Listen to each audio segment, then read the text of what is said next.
আইনি যুদ্ধে একাধিকবার ধাক্কা, এবার প্রশাসনিক চাপ তৈরির চেষ্টা নির্বাচন কমিশনের।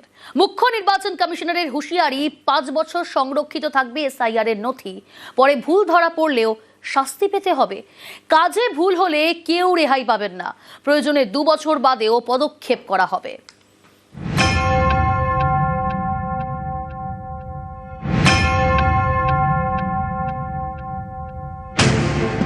এসআইআর নিয়ে আইনি যুদ্ধে একাধিকবার ধাক্কা খেয়েছে নির্বাচন কমিশন, তাই কি এবার প্রশাসনিক চাপ তৈরির চেষ্টা? এসআইআর নিয়ে শুক্রবার ভার্চুয়াল বৈঠকে বসে কমিশনের ফুল বেঞ্চ।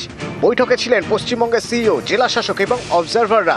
সেখানেই মুখ্য নির্বাচন কমিশনার জ্ঞানেশ কুমারের হুঁশিয়ারি, এসআইআর প্রক্রিয়া চলাকালীন যেসব নথি নেওয়া হচ্ছে তা কমিশনের তথ্য ভাণ্ডারে সংরক্ষিত থাকবে।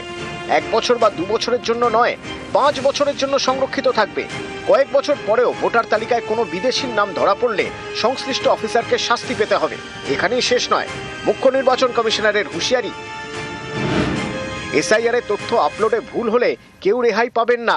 ডিএম, ইআরও, এইআরওদের বিরুদ্ধে ব্যবস্থা নেওয়া হবে। 2 বছর বাদেও কমিশন পদক্ষেপ করতে পারবে। এদিন ভার্চুয়াল বৈঠকে মুখ্য নির্বাচন কমিশনার এও বলেন, অনেক জায়গা থেকে ভুল নথি আপলোড করা হচ্ছে। নথি হিসেবে কোথাও সংবাদপত্র আপলোড করা হয়েছে, কোথাও পাসপোর্ট আপলোড করার কথা বললেও সাদা কাগজ আপলোড হয়েছে। এমনই বেশ কিছু নথি দেখিয়ে উত্তর 24 পরগনা এবং দক্ষিণ 24 পরগনার জেলা শাসককে সতর্ক করে দেন মুখ্য নির্বাচন কমিশনার। দক্ষিণ 24 পরগনার জেলা শাসককে বলেন, সব থেকে খারাপ কাজ হচ্ছে দক্ষিণ 24 পরগনায়। তখন পশ্চিমবঙ্গের মুখ্য নির্বাচনী আধিকারিক মনোজ কুমার আগরওয়াল বলেন, এই ধরনের ভুল হলে শাস্তিমূলক ব্যবস্থা নিতে হবে। মালদা, কোচবিহার সহ বেশ কয়েকটি জায়গায় জেলা শাসকদের ভূমিকা নিয়েও ক্ষোভ প্রকাশ করেছে কমিশন। মুখ্য নির্বাচন কমিশনার ফের মনে করিয়ে দেন, এসআইআর এর কাজ নিয়ে সতর্ক থাকতে হবে। এই কাজ সঠিক এবং নিখুঁতভাবে করতে হবে। অপ্রাসঙ্গিক তথ্য আপলোড করা যাবে না।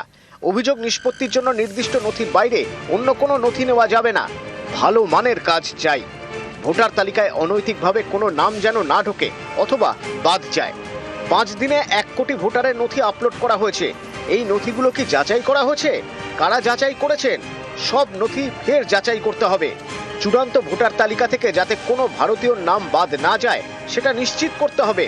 ভোটার তালিকায় কোনো বিদেশির নাম যাতে না থাকে সেটাও নিশ্চিত করতে হবে।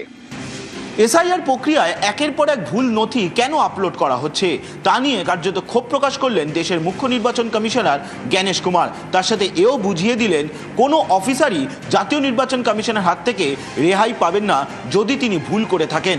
আজ না হোক 2 বছর বাদেও জাতীয় নির্বাচন কমিশন তার বিরুদ্ধে পদক্ষেপ করতে পারে। ক্যামেরায় সুমন বোসের সঙ্গে সোমরাজ বন্দ্যোপাধ্যায়, নিউজ 18 বাংলা, কলকাতা।